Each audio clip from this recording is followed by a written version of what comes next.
Bom dia, meus irmãos. Que bom estarmos juntos mais uma vez. Mais domingo de celebração, de adoração ao Senhor. É fato que seria muito mais agradável para nós estarmos juntos pessoalmente, podermos desfrutar da presença um do outro.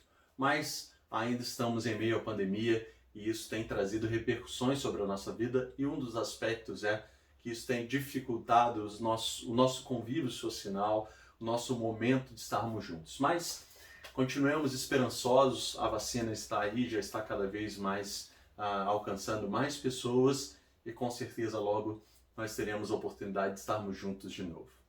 Quero te convidar então nessa manhã a celebrar ao Senhor de todo o teu coração, de toda a tua alma, de todo o teu entendimento. É um tempo especial para nós e o meu desejo, o desejo da nossa liderança, da nossa igreja, é que realmente esse seja um tempo especial para você e para a sua família. Quero te convidar então a orar, nós vamos iniciar esse culto, mas antes de orar eu quero ler um salmo com você, os primeiros versículos do Salmo 34. O texto diz assim: Bendirei o Senhor o tempo todo, os meus lábios sempre o louvarão. Minha alma se gloriará no Senhor. Ouçam os oprimidos e se alegrem, proclamem a grandeza do Senhor comigo, juntos exaltemos o seu nome. Busquei o Senhor e ele me respondeu. Livrou-me de todos os meus temores. Os que olham para ele estão radiantes de alegria. Seu rosto jamais mostrará decepção. Este pobre homem clamou e o Senhor o ouviu e o libertou de todas as suas tribulações. O anjo do Senhor é sentinela ao redor daqueles que o temem e os livra. Provem e vejam como o Senhor é bom, como é feliz o homem que nele se refugia. Nós estamos aqui nessa manhã porque cremos que o Senhor é aquele que ouve o nosso clamor, o Senhor é aquele que nos livra dos nossos temores, é aquele que enche o nosso coração de radiante alegria, aquele em quem sempre podemos confiar, que nunca derramará sobre nós decepção, aquele que ouve o nosso clamor e nos liberta das nossas tribulações, aquele que coloca o anjo como sentinela ao redor da nossa vida, a oferecer para nós livramento e proteção. O Senhor é bom e nós temos podido ver e comprovar a sua bondade e a sua boa mão sobre nós. Por isso quero te convidar a louvar, a orar, a engrandecer o Senhor, a refletir sobre a palavra de Deus. Mais uma vez, coloque o teu coração e a tua mente alinhados agora com este tempo, que seja um momento extremamente relevante para a sua vida. Vamos juntos orar, pedindo que o Senhor derrame de sua graça sobre nós mais uma vez. Obrigado, Senhor, por tudo que o Senhor tem feito em nossas vidas. Obrigado, Senhor, porque mais uma vez, como Igreja Batista da Família em Higienópolis, nós podemos nos reunir para falar contigo, para derramar o nosso coração, para cantarmos louvores e canções ao Senhor, para ouvirmos a Tua voz, ouvirmos a Tua palavra. Estamos aqui juntos, Deus, e humildemente nos colocamos diante de Ti para prestar este culto ao Senhor. Que seja um culto agradável, Deus, ao Senhor. Que o Senhor olhe para nós agora, neste tempo, examine os nossos corações e com Tua misericórdia e graça, o Senhor encha cada lar, cada família neste momento com a Tua presença. E que o Senhor abençoe a nossa vida, receba o nosso culto e abençoe-nos, Senhor, com Tua infinita bondade.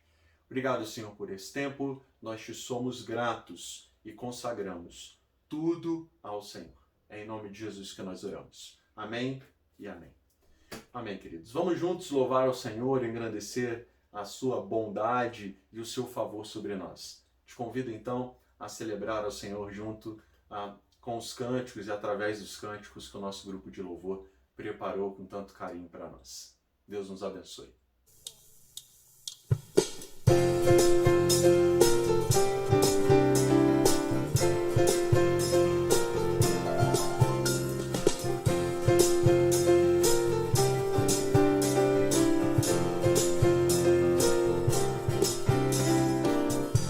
Diante de Ti,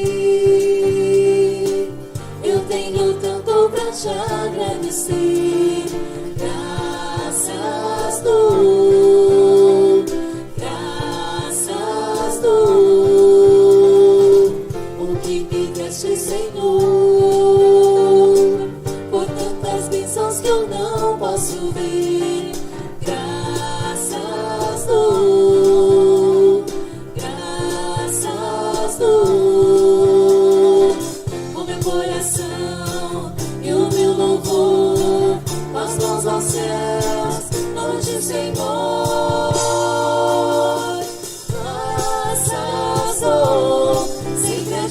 graças dou, graças dou, sempre a ti eu graças dou, graças dou.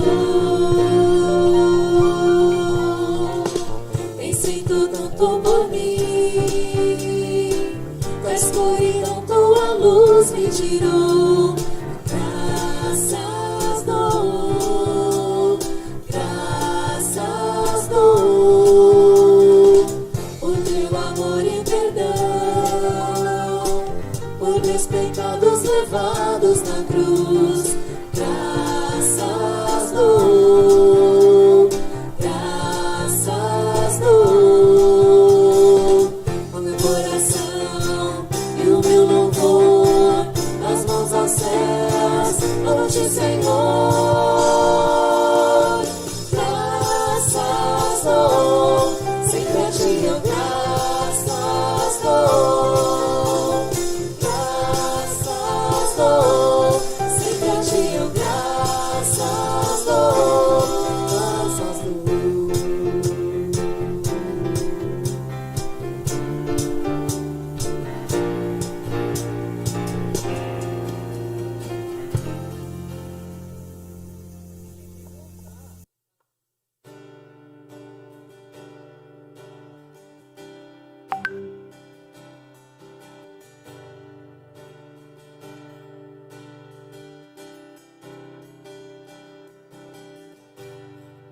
Abriu mão da sua glória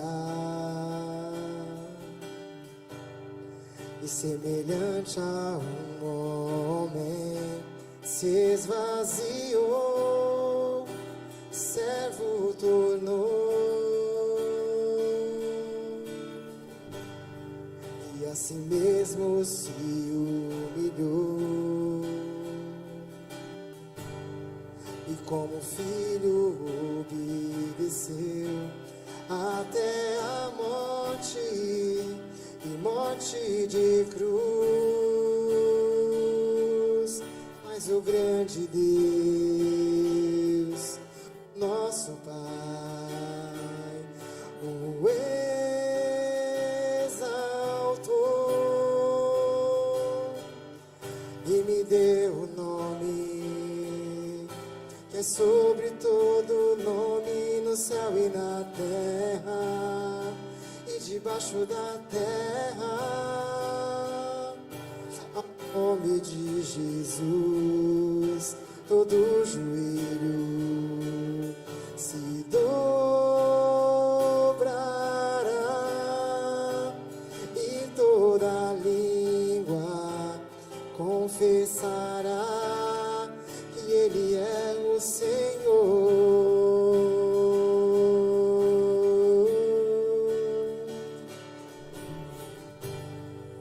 Abre mão da sua glória e semelhante a um homem se esvaziou, servo tornou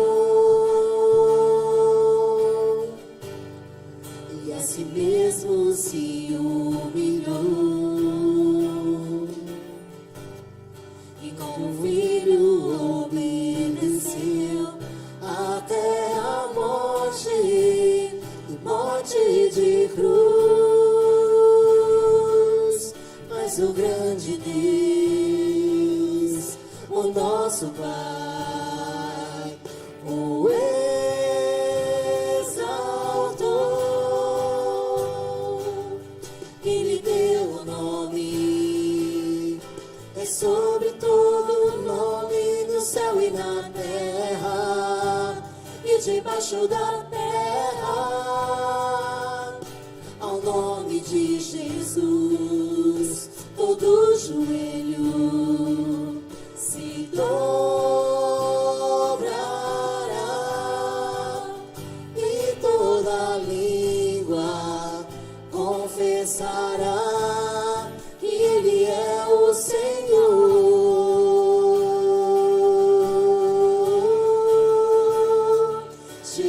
Jesus,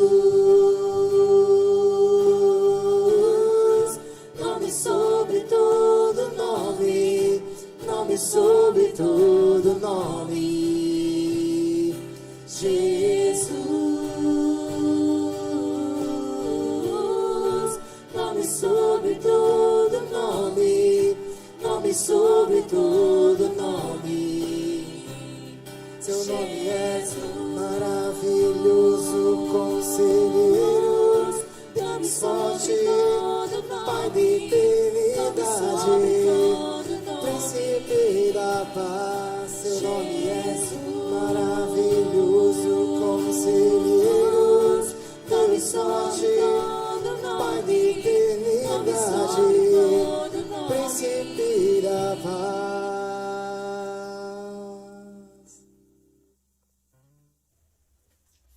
Amém, queridos. Que bom podermos juntos dizermos que servimos ao maravilhoso conselheiro, ao Deus forte, ao Pai da eternidade, ao Príncipe da paz. Que bom termos a certeza de que todas essas profecias se cumpriram em Jesus Cristo, que é Senhor e Salvador da nossa vida.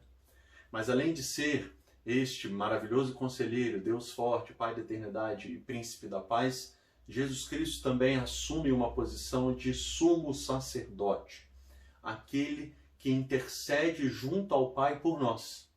E um dos textos mais lindos que eu considero da palavra de Deus está descrito em Hebreus capítulo 4, versículo 14, que diz assim: portanto, visto que temos um grande sumo sacerdote que adentrou os céus, Jesus, o Filho de Deus, apeguemo-nos com toda a firmeza à fé que professamos, pois não temos um sumo sacerdote que não possa compadecer-se das nossas fraquezas, mas sim alguém que, como nós, passou por todo tipo de tentação, porém sem pecado. Assim, aproximemo-nos do trono da graça com toda a confiança, a fim de recebermos misericórdia e encontrarmos graça que nos ajude no momento da necessidade. Jesus Cristo, então, é este que nos oferece o caminho para buscarmos ao Senhor. É este também que consegue derramar do seu coração o nosso coração, que consegue ter compaixão de nós, porque esteve aqui e porque sabe as lutas, provações e tentações que nós enfrentamos.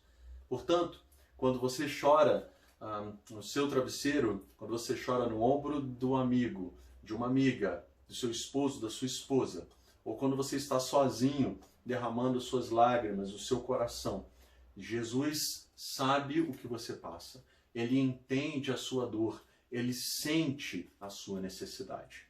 Portanto, nós podemos nos achegar ao Senhor, nos achegar ao Deus Todo-Poderoso, primeiro porque cremos que Ele nos ouve, porque temos Jesus Cristo como sumo sacerdote, aquele que vai, como nosso mediador, nos ligar até Deus.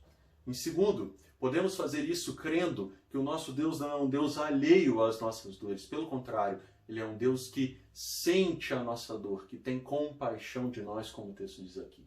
Mas por último, nos acheguemos ao Senhor, confiantes, porque Ele é o Deus que cuida de nós, é o Deus que nos ama e que conduz a nossa vida a partir desse amor, desse cuidado e de sua bondade. Quero então te convidar a orar, colocar o seu coração diante do Senhor, colocar as suas lutas, as suas súplicas diante de Deus. Há algumas questões que eu quero te convidar a orar, que nós como igreja devemos orar juntos. Então o primeiro deles é, sem sombra de dúvida, toda a nossa campanha de leitura bíblica que nós temos feito. Tem sido uma bênção para nós, eu tenho certeza que você também tem sido muito abençoado. Quero te exortar a continuar fazendo isso. Quero te convidar já a orar também pelo próximo domingo, no dia 31. Nós reiniciaremos a nossa IBD, os nossos NIBs. Nós teremos um momento muito especial com o irmão Marcos Evelyn. Ele falará para nós sobre criacionismo.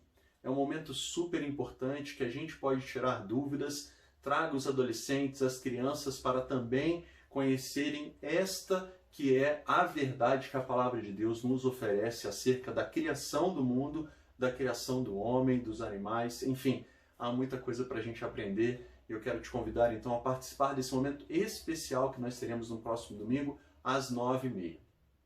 Também quero te convidar a orar especialmente pela possibilidade de nós encontrarmos um novo local. Tem um local que nós estamos, eu com a liderança, estamos avaliando, é um local que nos parece um local muito bom. Estamos avaliando algumas questões junto à prefeitura, de liberações de prefeitura. O valor que nós temos é um valor próximo ao aluguel que nós pagamos hoje no imóvel em que estamos, mas há muitos ganhos a se ter. Quero te convidar a orar. Nós temos olhado vários lugares, temos buscado várias alternativas, estamos muito, muito convictos que o Senhor tem nos direcionado para um novo momento, um novo tempo. E eu quero te convidar então a orar conosco, pedindo ao Senhor que nos dê a direção e a sabedoria necessária para que tomemos as melhores decisões. Tá bom? Quero compartilhar apenas um pedido de oração que não é comunitário, que é individual, de uma família da nossa igreja, mas que se torna comunitário pelo desejo de orarmos juntos. Quero pedir que os irmãos se lembrem de orar pelo irmão Márcio e a irmã Viviane. Eles estão passando por um momento conturbado em uma situação de viagem que eles fizeram no início do mês de janeiro, e eles não têm conseguido voltar ao Brasil por uma questão da legislação relacionada também à pandemia. Então quero convidar vocês a orar por eles, orar para que Deus derrame paz, derrame conforto no coração deles, mas também que o Senhor abra as portas para que eles consigam voltar logo ao Brasil e a gente poder celebrar ao Senhor juntos, tá bom? Quero te convidar então a orar também especificamente por essa família querida. Vamos orar juntos? Pai querido, mais uma vez, obrigado, Senhor, pela Tua palavra, obrigado, Senhor, pelo Teu amor, por Tua bondade. Obrigado, Senhor, porque temos a plena certeza de que o Senhor ouve o nosso clamor. O Senhor Jesus é o sumo sacerdote, aquele que abre as portas para nós, aquele que intercede diante de Deus por nós. O Senhor é aquele em quem confiamos, Deus. Por isso colocamos diante de Ti as nossas súplicas, as nossas lutas, as nossas aflições, mas também as bênçãos, as maravilhas que o Senhor tem feito. Nós também estamos aqui, Deus, para Te agradecer. Mas mais uma vez, Pai, pedimos a Tua bondade, o Teu cuidado, Senhor, para conosco como comunidade. Pedimos que o Senhor nos ajude e nos abençoe neste desafio, nessa jornada que estamos fazendo de leitura bíblica anual. Ajude cada um de nós, Deus, nos motive, mova o nosso coração para a Tua palavra, dá-nos sede, Senhor, dá-nos fome de conhecer mais da Tua palavra. Ajuda-nos, Senhor, abençoa-nos para que o nosso coração esteja inclinado humildemente a obedecer a Tua palavra. Abençoe-nos, Deus, também no próximo domingo, neste momento especial que teremos de estudo acerca do início de tudo, de Gênesis. Pedimos que o Senhor abençoe o irmão Marcos Eberlin, que o Senhor abençoe o Ministério de Ensino que tem cuidado e dirigido essa programação, o irmão Jean, a irmã Liliane, pastor Gerson. Obrigado, Senhor, por esses irmãos que têm dedicado suas vidas para Te servir aqui na igreja. Pedimos, Deus, que o Senhor mais uma vez nos abençoe, que seja um tempo especial para nós. Peço ainda, Deus, por um novo local. Temos orado já há muitos anos, Deus, temos colocado isso diante de Ti. Pedimos mais uma vez a Tua sabedoria, a Tua direção. Pedimos que o Senhor abra, Deus, a porta, que o Senhor nos mostre o local exato que o Senhor deseja que a nossa igreja se reúna. Pedimos mais uma vez, Deus, a Tua providência sobre todas essas coisas. Ajuda-nos, abençoa-nos, dá-nos, Deus, mais uma vez eu lhe peço, sabedoria do Senhor para nós como liderança da Tua igreja, possamos identificar o local que o Senhor deseja. Por último, Pai, pedimos pela família do irmão Márcio, da irmã Viviane, a Pamela, as crianças que estão nesta viagem, Senhor. Era para ser uma viagem extremamente de diversão, de descontração, de alegria, mas tem se tornado um momento desafiador, um momento difícil. Pedimos, Deus, a Tua boa mão sobre eles, que o Senhor derrame sobre eles paz, tranquilidade, paciência, que o Senhor os ajude, Deus, dando-lhes a direção também sobre como conduzir todas as coisas. Pedimos, Deus, que o Senhor abra as portas, Deus, necessárias para que eles voltem logo, Senhor, para o convívio da nossa igreja, para a sua casa, para o seu país. Abençoe-os, Deus, ajude-os ricamente, fortaleça-os, Deus, conduza-os, Pai. E também peço, Senhor, por cada um de nós, por nossas famílias, pelas questões que temos passado, por nossas lutas, o Senhor conhece todas elas, Deus. Por isso nós descansamos no Senhor, descansamos na tua bondade e no teu amor. Receba, Deus, a nossa oração, pois nós a fazemos em nome de Jesus Cristo. Amém e amém. Quero te convidar a fazer deste cântico que nós iremos cantar agora, mais uma vez, também o seu motivo de oração. Depois disso, nós veremos mais uma vez a palavra do Senhor. Que Deus os abençoe.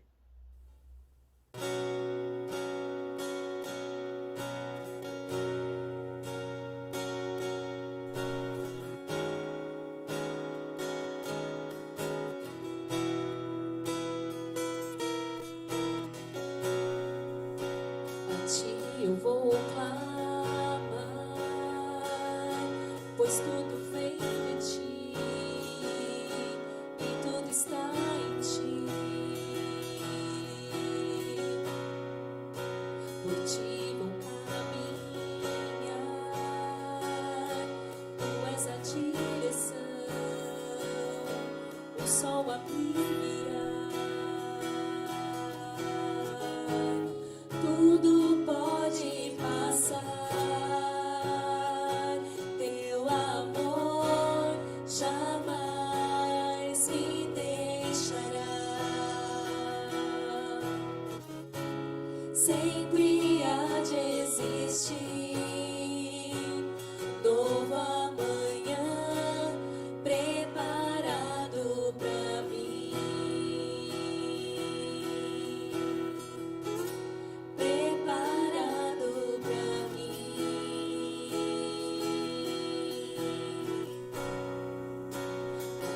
Eu vou clamar, pois tudo vem de ti e tudo está em ti. Por ti vou caminhar, tu és a direção,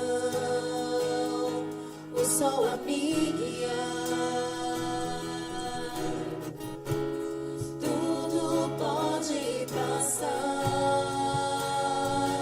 Teu amor jamais me deixará.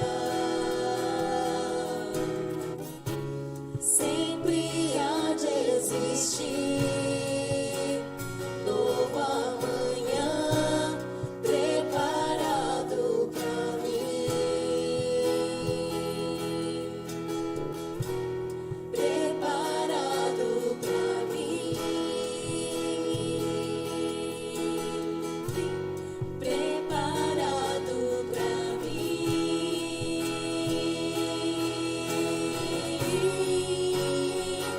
Eu me rendo aos teus pés, és tudo que eu preciso pra viver. Eu me lanço aos teus braços, onde encontro meu refúgio. Eu me rendo aos teus pés, és tudo que eu preciso pra viver.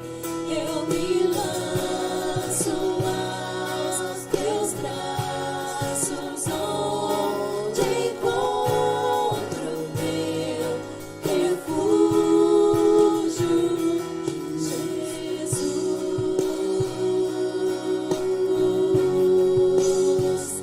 Eis-me aqui,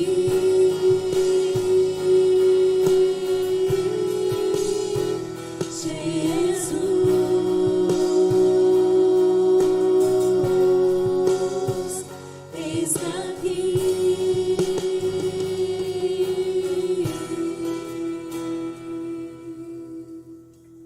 Amém, amém, irmãos. Que bom. E agora, com nossos corações devidamente aliviados, descansados no Senhor, que acabamos de colocar nossas súplicas, nossos pedidos diante dele, nós podemos então voltar a nossa atenção, a atenção da nossa mente, do nosso coração, mais uma vez para a palavra de Deus. Eu quero te convidar a reservar esses minutos para a leitura da palavra e meditação sobre a palavra e também sobre nossas vidas. Bom, quero orar mais uma vez com você, pedindo que o Senhor nos abençoe e nos auxilie neste tempo de leitura da palavra. Vamos orar juntos? Pai querido, mais uma vez, obrigado por esse tempo. Obrigado, Senhor, por este culto, por esse momento de celebração ao Teu nome. Pedimos agora de uma forma especial que, mais uma vez, ao lermos a Tua palavra, que ela seja viva e eficaz sobre nós nesta hora e possa apontar para nós, Deus, os caminhos que o Senhor deseja. Possa nos mostrar aquilo que é a Tua verdade para nós e para nossas vidas. Pedimos mais uma vez que toda e qualquer barreira ou impedimento, Deus, seja retirado e que nós possamos ser abençoados pelo Teu Santo Espírito que habita em nós. Ajuda-nos, Deus, mais uma vez, que a leitura e a compreensão da Tua palavra sejam guiados pelo Senhor. Obrigado, Deus, por esse tempo. Abençoa-nos. É o que nós te pedimos. Em nome de Jesus. Amém. Amém. Tenho pensado muito nesses dias sobre esse momento tão especial que nós como igreja temos vivenciado de leitura bíblica. Sem dúvida, esse é um tempo que vai nos ajudar e nos abençoar muito. Mas há um aspecto que me preocupa um pouco. Sempre que nós vamos ler a Bíblia, sempre nós trazemos conosco alguns pressupostos, alguns preconceitos. Sempre quando nós vamos ler o texto bíblico, nós trazemos conosco algumas questões que foram experiências que nós vivenciamos e que formularam para nós verdades, e muitas delas se confrontam com as verdades da Bíblia. Sem dúvida, nós temos sido bombardeados com diversas verdades paralelas à verdade da Bíblia. E essas questões que muitas vezes vão aparecendo em nossos corações, e nós vamos ouvindo, nós vamos lendo, e nós vamos vendo, essas questões elas vão confundindo o nosso entendimento, e elas têm exatamente esse objetivo, elas vão atrapalhando a nossa forma de ver o texto bíblico, e com isso, a leitura bíblica, que deveria ter uma ação plena, completa e profunda em nossas vidas, acaba sendo distorcida. E muitas vezes o Evangelho do Senhor Jesus Cristo, que é tão maravilhoso, acaba se tornando algo meio aguado. Sabe quando você pega aquele suco bem gostoso, com bastante fruta, e você exagera na porção de água que você acrescenta ao suco? E aquele suco que antes estava polposo, gostoso, saboroso, ele se torna aguado? É mais ou menos isso. Muitas vezes isso pode acontecer na nossa vida. Lemos o texto, mas somos bombardeados de tantas outras informações. O nosso coração enganoso nos dirige por tantas outras direções que perdemos o proveito que a palavra de Deus pode nos trazer. A palavra de Deus é como mel, é como favo de mel. Ela deve trazer alegria, gozo pleno no nosso coração. Por isso eu quero então ler um texto com você. É um texto bastante conhecido e eu gosto muito do texto de Tiago, porque Tiago, em sua carta, se preocupou em trazer coisas práticas para a nossa vida. Tiago não tem, assim como o apóstolo Paulo, grandes aspectos teológicos discutidos em sua carta. Mas ele está preocupado, sem sombra de dúvida, em oferecer para nós um caminho que faça com que a nossa vida não seja uma vida de uma espiritualidade vazia e aguada, minguada. E o meu desejo então com você nessa manhã, a partir da leitura da palavra, é que esse texto nos guie em 3 grandes eixos, que são os eixos que o apóstolo Tiago conduz a sua carta. Mas que a partir disso a gente extraia coisas para a nossa vida, mas também que possamos entender o quanto nós devemos nos preocupar em aprofundar a nossa experiência com Deus, em aprofundar a nossa leitura bíblica e a partir disso também aprendermos a ler melhor a palavra do Senhor. Quero então te convidar a ler o texto de Tiago, capítulo 1. Nós leremos os primeiros versículos do livro de Tiago, do capítulo 1 de Tiago. Tá bom? O texto diz assim para nós: Tiago, servo de Deus e do Senhor Jesus Cristo, às 12 tribos dispersas entre as nações. Saudações. Meus irmãos, considerem motivo de grande alegria o fato de passarem por diversas provações, pois vocês sabem que a prova da sua fé produz perseverança, e a perseverança deve ter ação completa, a fim de que vocês sejam maduros e íntegros, sem que falte a vocês coisa alguma. Se algum de vocês tem falta de sabedoria, peça a Deus, que a todos dá livremente, de boa vontade, e lhe será concedida. Peça-a, porém, com fé, sem duvidar, pois aquele que duvida é semelhante à onda do mar, levada e agitada pelo vento. Não pense tal pessoa que receberá coisa alguma do Senhor, pois tem mente dividida e é instável em tudo o que faz. O irmão de condição humilde deve orgulhar-se quando estiver em elevada posição, e o rico deve orgulhar-se caso passe a viver em condição humilde, porque o rico passará como a flor do campo. Pois o sol se levanta, traz o calor e seca a planta, cai então a sua flor e a sua beleza é destruída. Da mesma forma, o rico murchará em meio aos seus afazeres. Feliz é o homem que persevera na provação, porque depois de aprovado receberá a coroa da vida que Deus prometeu aos que o amam. Quando alguém for tentado, jamais deverá dizer: estou sendo tentado por Deus, pois Deus não pode ser tentado pelo mal e a ninguém tenta. Cada um, porém, é tentado pelo próprio mau desejo, sendo por este arrastado e seduzido.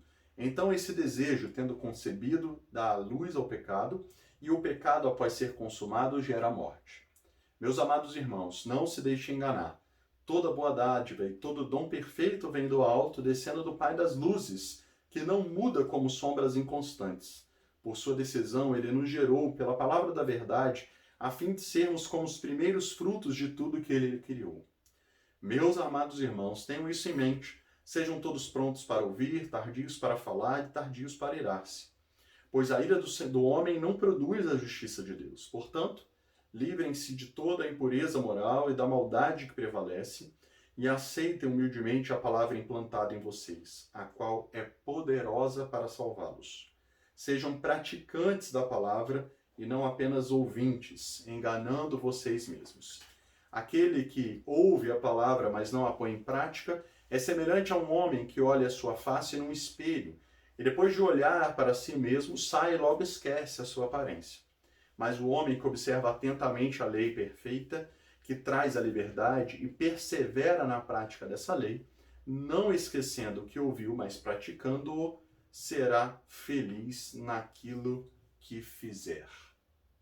Os últimos 2 versículos dizem: se alguém se considera religioso, mas não refreia sua língua, engana-se a si mesmo. Sua religião não tem valor algum. A religião que Deus, o nosso Pai, aceita como pura e imaculada é essa: cuidar dos órfãos e das viúvas em suas dificuldades e não se deixar corromper pelo mundo. Capítulo 1 de Tiago mostra para nós os 3 grandes eixos do livro de Tiago, e eu quero, nesses próximos minutos, discorrer com vocês sobre esses 3 primeiros eixos. Então, o primeiro eixo fala sobre vivenciarmos a adversidade, como devemos vencer a adversidade. O segundo grande eixo fala sobre como devemos pedir sabedoria, que tipo de sabedoria devemos buscar. E o terceiro grande eixo confronta a riqueza, né, ou o poder que o dinheiro e a riqueza oferece com a palavra de Deus. Então o primeiro eixo fala para nós sobre a forma como nós devemos enfrentar a adversidade. E aqui, sem sombra de dúvida, nós somos extremamente bombardeados com diversas informações e diversas maneiras que nos são propostas de enfrentar a adversidade. Antigamente, para nós era mais claro que a adversidade era algo que nós devíamos repudiar. A adversidade era algo que nós devíamos fugir. Isso era algo muito mais fácil, mais claro para nós.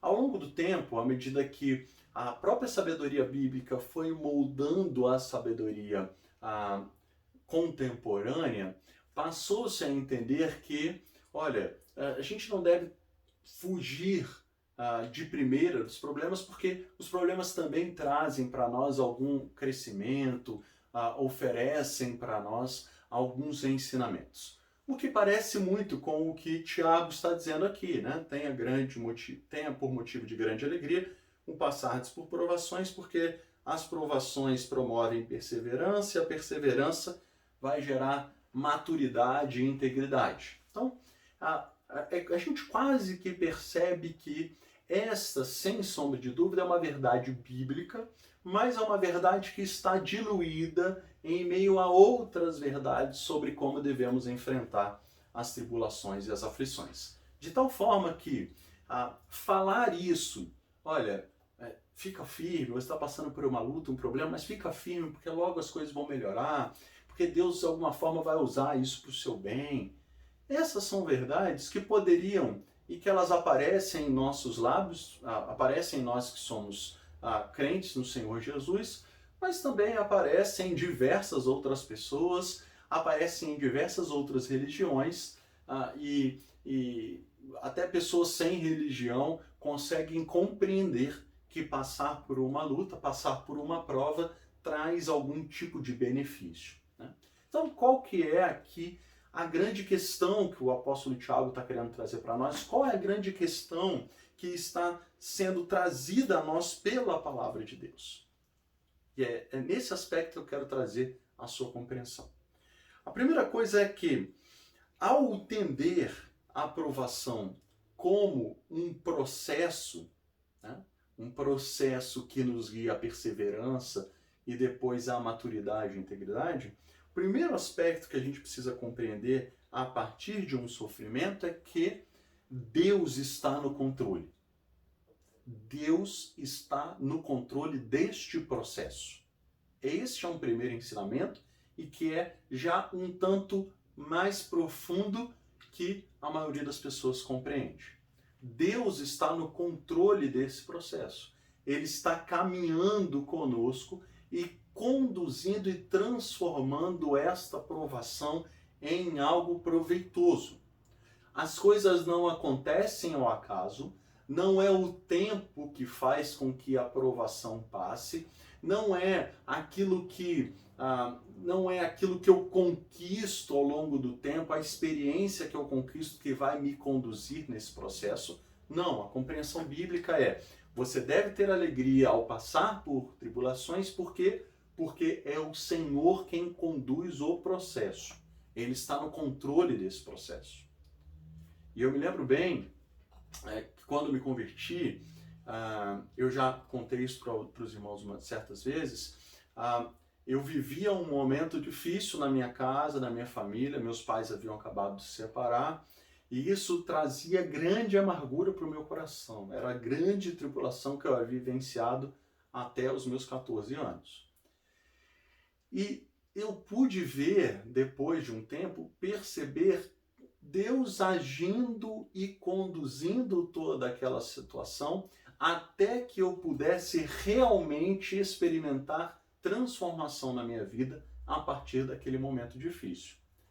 E quando eu pude perceber que Deus realmente foi me guardando, me fortalecendo, me auxiliando, me ajudando, me mostrando algumas coisas, trazendo alívio para o meu coração, fortalecendo a minha alma, à medida que eu fui percebendo Deus fazendo esses processos, eu fui realmente aprendendo que Deus é quem conduz todas as coisas e por isso, mesmo no momento da adversidade, eu posso ter grande alegria e descansar o meu coração.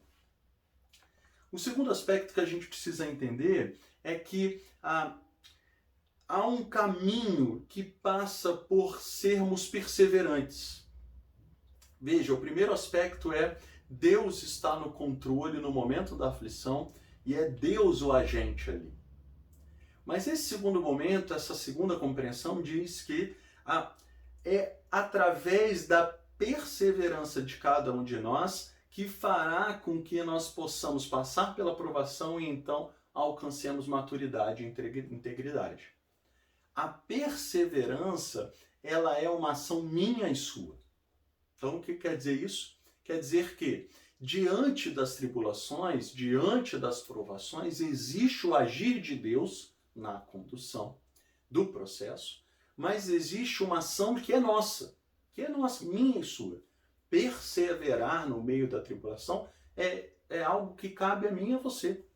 Nós precisamos firmar os nossos pés. Nós precisamos alimentar a nossa fé. Nós precisamos encontrar caminhos, encontrar subsídios, encontrar aspectos com os quais nós devemos nos afiar, quais nós devemos confortar o nosso coração, firmar a nossa alma para a gente seguir. Perseverança tem a ver comigo e com você. É lógico que o Senhor, nesse processo, nos ajudará nesta caminhada, nessa jornada. Mas perseverar é algo que cabe a mim e a você. E o texto diz aqui, vocês devem perseverar. Essa perseverança, ela vai ter ação completa. Ela vai gerar a perseverança, vai gerar uma ação completa para nos guiar à maturidade e integridade. Nós devemos seguir, nós devemos lutar, nós devemos estar à frente, nós devemos fortalecer a nossos pés, nossas pernas nos momentos de tribulação. É uma função nossa, é uma atribuição nossa, uma responsabilidade nossa.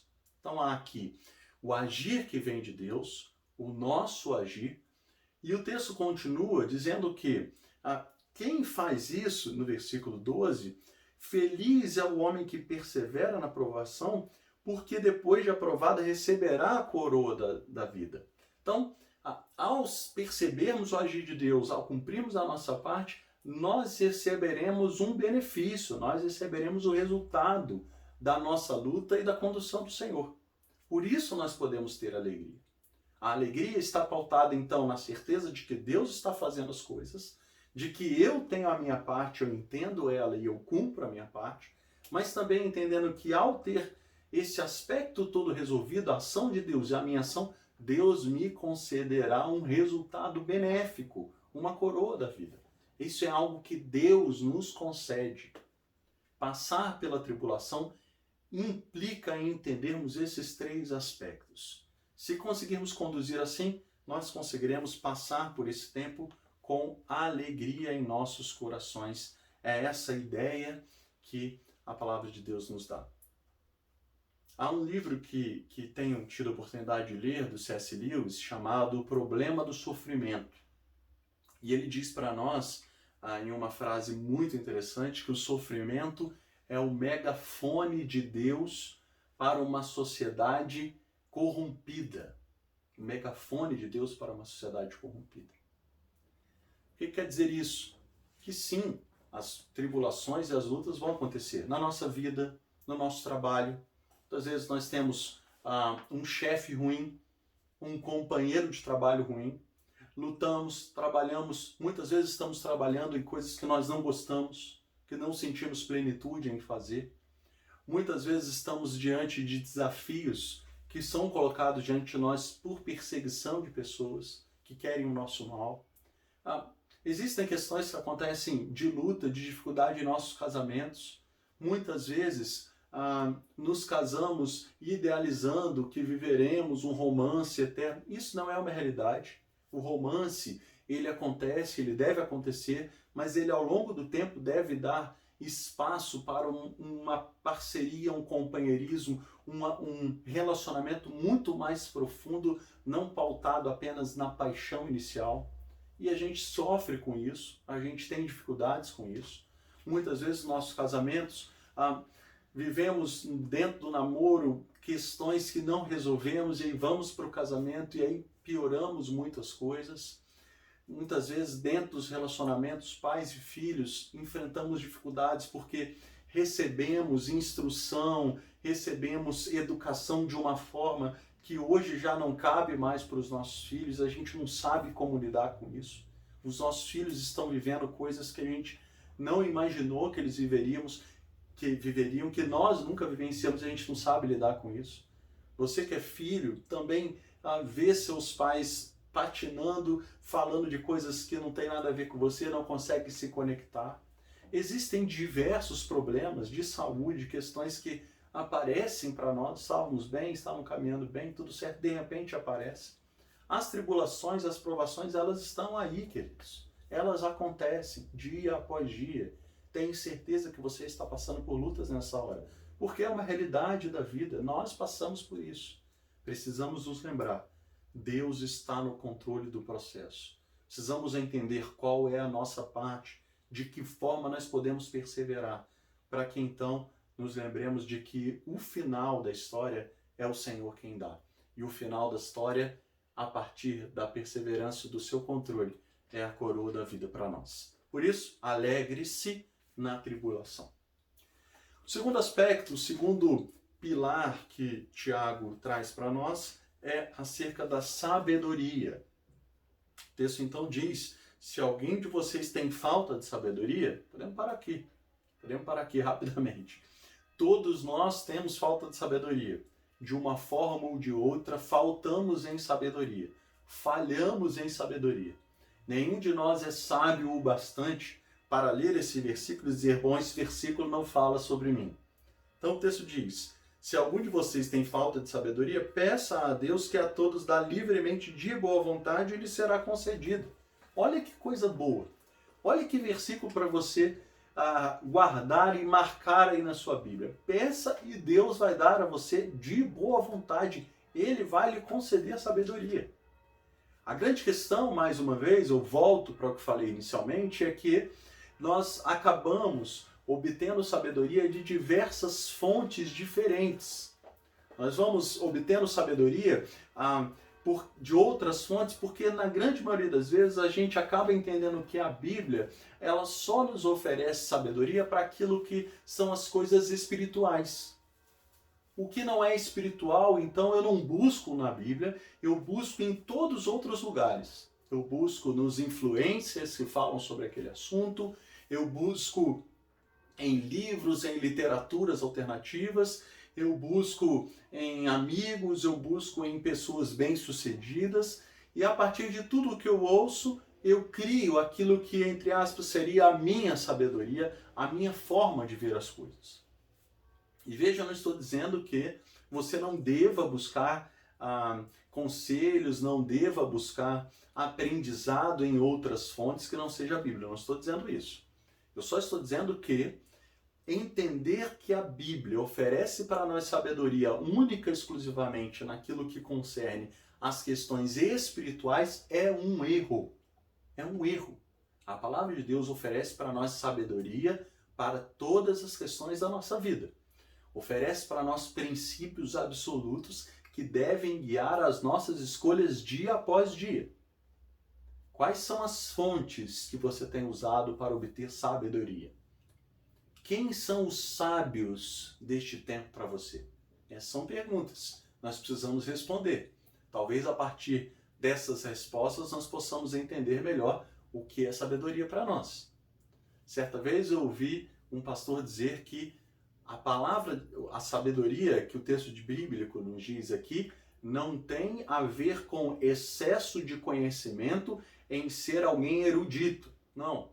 Tem a ver com conseguir enxergar as coisas com os olhos de Deus. Portanto, sabedoria é enxergar as coisas com os olhos de Deus.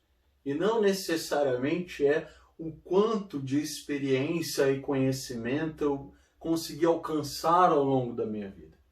Mas pelo contrário, é colocar todas essas coisas diante daquilo que o Senhor me mostra, o caminho e a maneira como eu devo olhar as coisas. Olha que interessante esse exemplo que o pastor Hernandes Dias Lopes, um pastor presbiteriano muito importante e relevante no nosso país, certa vez ele compartilhou conosco numa mensagem o seguinte. Ele disse que ele ainda um jovem pastor, iniciando o seu ministério, recebeu o conselho de um pastor antigo, de um pastor muito sábio, tido como um pastor muito sábio e um pastor muito experiente. E ele então foi chamado no final do culto por esse pastor e ele disse assim para ele: Pastor Hernandes, o irmão está começando o seu ministério e eu tenho uma orientação muito importante para o pastor. E é o seguinte, o irmão é jovem e terá em suas igrejas mulheres mais velhas e mulheres mais novas.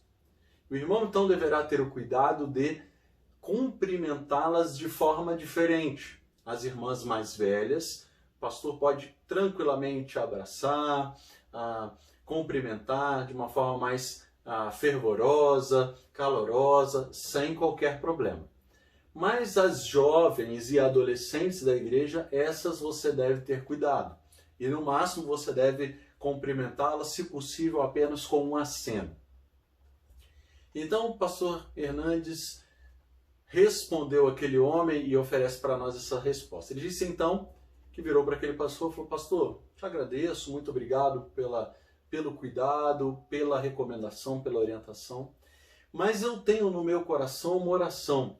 E a minha oração é que eu consiga cumprimentar as irmãs mais velhas e as mais novas da mesma maneira. As mais bonitas e as menos providas de beleza da mesma maneira. Veja, a questão não está em como eu faço o meu cumprimento, mas na verdade está como está o meu coração ao fazer aquilo. Então a questão é, ser sábio não é... E olha, veja que esse conselho parece até um pouco lógico, mas a questão não é a lógica, não é o que parece ser bom, único e exclusivamente, mas é como Deus vê aquela situação. Eu não posso diferenciar as pessoas. Se eu vou para uma jovem, uma adolescente, cumprimentando-a de uma forma diferente, o meu coração já está tendencioso para o mal. Entende? É lógico, faz sentido o que ele fala. Mas a grande questão é, a sabedoria está em olhar as coisas e as situações com os olhos de Deus, e não a partir das experiências e do conhecimento que eu extraí ao longo da minha vida e que eu recebi de outras pessoas. E é interessante que o texto de Tiago nos diz então que obter sabedoria possui um caminho simples e fácil. E o caminho simples é: peça ao Senhor, mas faça isso com fé. Faça isso crendo que de verdade o Senhor é aquele que possui a sabedoria correta para oferecer a mim e a você. Há um caminho.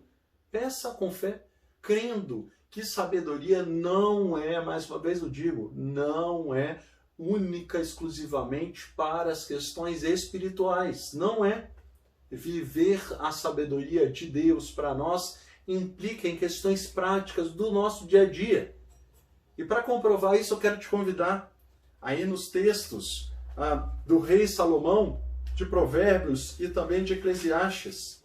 Queridos, leiam esses textos. Há tanto aqui a aprender, há tanto aqui a aplicarmos em nossas vidas. Leia Provérbios capítulo 1, o texto começa já dizendo assim para nós, capítulo 1 de Provérbios, versículo 7.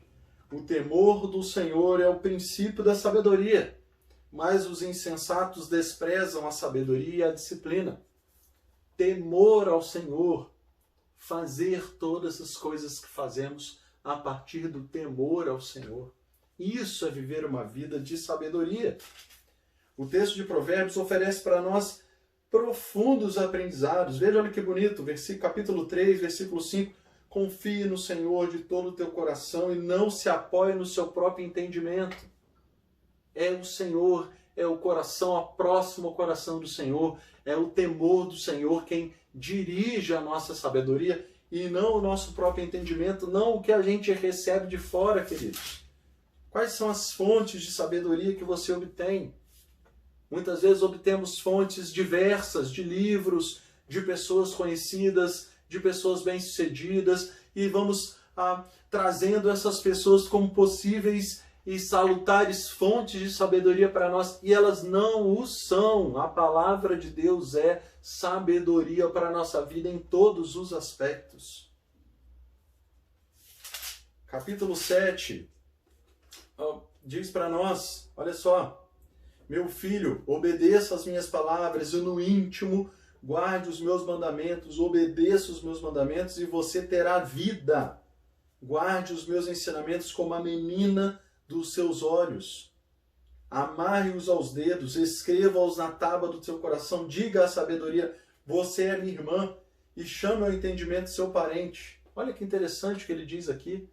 Precisamos estar atentos a isso. Chame a sabedoria de sua irmã próxima, esteja junto de você, que esteja caminhando contigo todos os dias.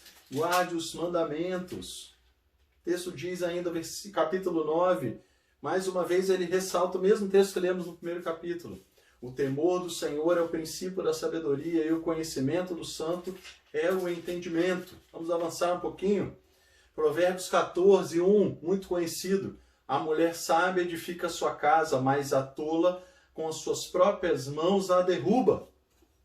Fala aqui sobre casamento, sobre a importância de encontrarmos uma mulher que seja sábia, que abençoe nossa vida, nossa casa, nossa família.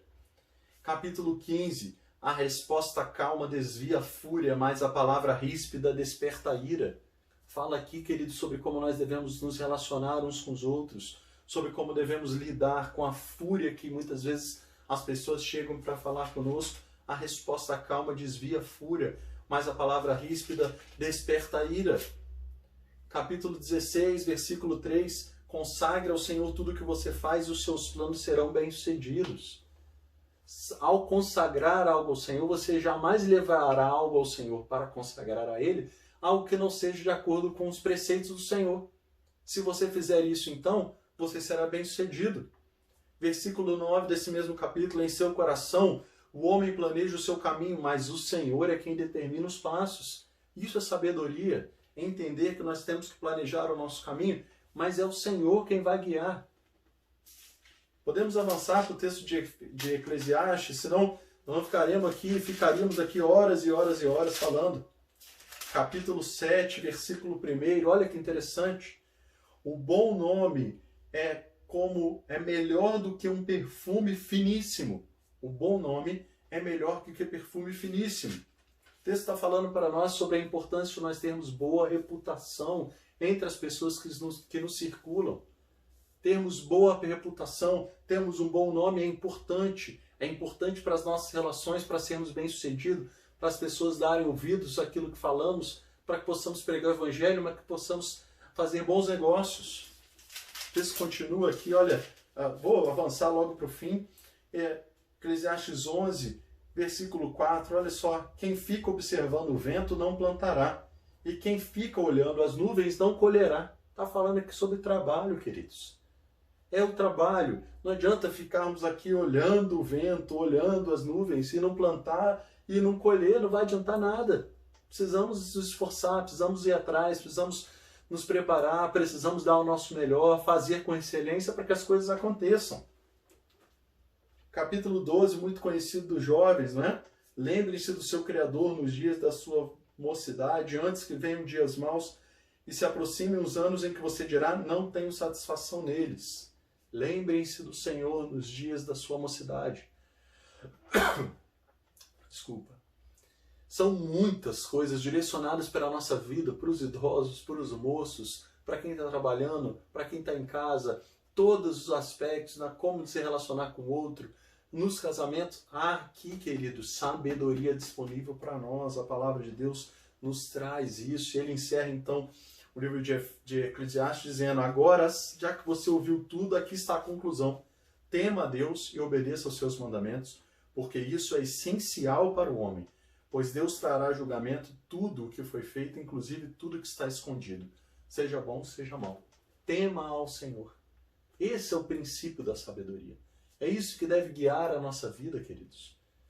Mas eu quero terminar esse ponto ainda, voltando ao texto de Tiago, porque Tiago completa a sua exortação para que vivamos uma vida sábia. No capítulo 3, no versículo 17, ele diz, mas a sabedoria que vem do alto é antes de tudo pura, depois pacífica, amável, compreensiva, cheia de misericórdia, de bons frutos, imparcial e sincera. Olha que interessante. Ele coloca aqui um ponto. Ele diz, ela é antes de tudo pura. Ou seja, qualquer aspecto, perspectiva, qualquer sabedoria que não passe pelo crivo da santidade do Senhor não é sabedoria que vem do alto. Não é. Mas parece boa, parece agradável aos ouvidos, parece lógica. Se não passar pela santidade do Senhor, não é sabedoria que vem do alto. Não é.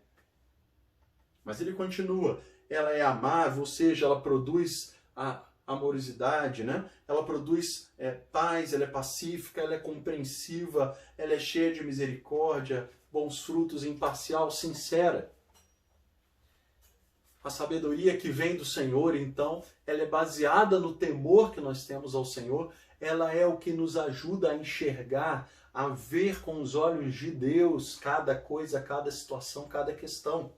Mas ela passa pela santidade do Senhor, ela passa por gerar bons frutos nas relações, bons frutos, boas decisões, a imparcialidade, compreensão, misericórdia. Isso é a sabedoria que o Senhor tem para nós. E o ponto principal, queridos, ela está disponível para nós. Disponível para nós. Peça, porém, com fé, e o Senhor a concederá a você. Muito bem, quero então seguir para o nosso terceiro e último ponto, em que o apóstolo Tiago mostra para nós então uma dicotomia entre vivermos e seguirmos a nossa vida e fazermos as nossas escolhas pautados no padrão e no poder do dinheiro, das riquezas, ou seguir os parâmetros e termos como o padrão para a nossa vida a palavra de Deus. Veja comigo que no versículo 9, primeiro capítulo, ele diz: o irmão de condição humilde deve orgulhar-se quando estiver em posição elevada, e o rico deve se orgulhar caso passe a viver em condição humilde, porque o rico passará como a flor do campo, pois o sol se levanta, traz o calor e seca a planta, cai então sua flor e sua beleza é destruída. Da mesma forma, o rico murchará em meio aos seus afazeres.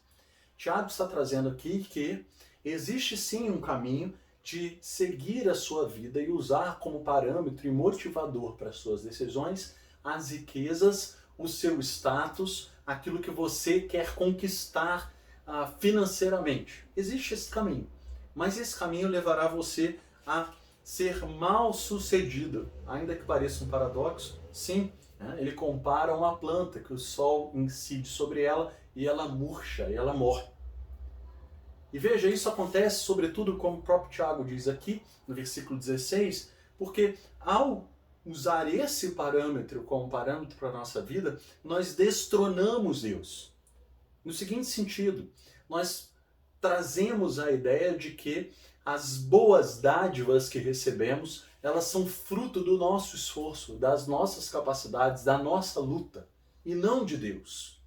Tiago diz aí, no versículo 16, não se deixe enganar, meus amados irmãos, toda boa dádiva e todo dom perfeito vem do alto, descendo do Pai das luzes. Vem de Deus. As boas dádivas que temos recebido vêm de Deus. É isso que a palavra de Deus nos diz. Diferente daquilo que o dinheiro e as riquezas nos trazem como verdade. Observam aqui a dicotomia, a separação entre uma coisa e outra? E o texto continua dizendo que, ao fazermos isso, nós temos influência importante sobre as nossas relações uns com os outros. Capítulo 2, Tiago vai falar sobre a acepção de pessoas. E ele diz, se no seu coração o motivador são as riquezas, é o dinheiro, você, ao fazer isso, você tratará diferente uma pessoa que chega numa reunião bem vestida, bem arrumada, e uma pessoa que chega numa condição mais humilde. E ao fazer isso, você estará em pecado. Porque as riquezas e o dinheiro nos conduz dessa forma. Mas a palavra de Deus nos diz, ama o teu próximo como a ti mesmo. Percebe a diferença? Capítulo 4, Tiago continua falando e ele diz, de onde vêm as guerras, as contendas que há entre vocês? Não vêm das paixões que guerreiam dentro de vocês? Vocês cobiçam coisas, mas não as têm. Matam e invejam, mas não conseguem obter o que desejam. Vocês vivem a lutar e a fazer guerras. Não têm porque não pedem. E quando pedem, não recebem, pois pedem por motivos errados, para gastarem seus prazeres. Essa é a diretriz da riqueza e do dinheiro. É esse o caminho proposto. Mas a palavra de Deus nos diz o contrário.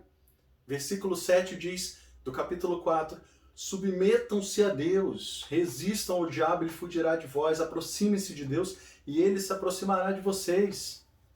Pecadores, limpem as mãos e vocês têm a mente dividida, purifiquem o coração, entristeçam-se, lamentem-se, chorem, troquem o riso por lamento, a alegria por tristeza, humilhem-se diante do Senhor e Ele vos exaltará. Conseguem perceber a diferença aqui muito clara?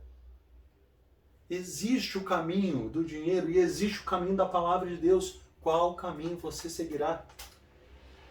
Jesus é muito enfático ao falar sobre dinheiro e ele faz isso no Sermão do Monte. Tanto Mateus capítulo 6 traz para nós essa reflexão e é muito propício para esse momento. Ele diz no versículo 19, não acumulem para vocês tesouros na terra onde a traça e a ferrugem destrói, os ladrões arrombam e furtam, mas acumulem para vocês tesouros nos céus, onde a traça e a ferrugem não destroem, os ladrões não arrombam nem furtam. Onde estiver o seu tesouro, aí também estará o seu coração. Aonde está o seu coração? O que é que motiva as suas ações? Ele termina dizendo, ninguém pode servir a dois senhores, pois odiará um e amará o outro, ou se dedicará a um e desprezará o outro. Vocês não podem servir a Deus e ao dinheiro. Olha que coisa profunda, queridos. Jesus não chama ninguém de Senhor, nem ao César, nem o Império Romano, nem o diabo, nem a morte, mas ele chama o dinheiro de Senhor. Portanto, há para nós aqui uma decisão, a quem iremos servir, quem será o caminho, a direção, o padrão, o motivador das nossas ações, dos nossos pensamentos, dos nossos sonhos.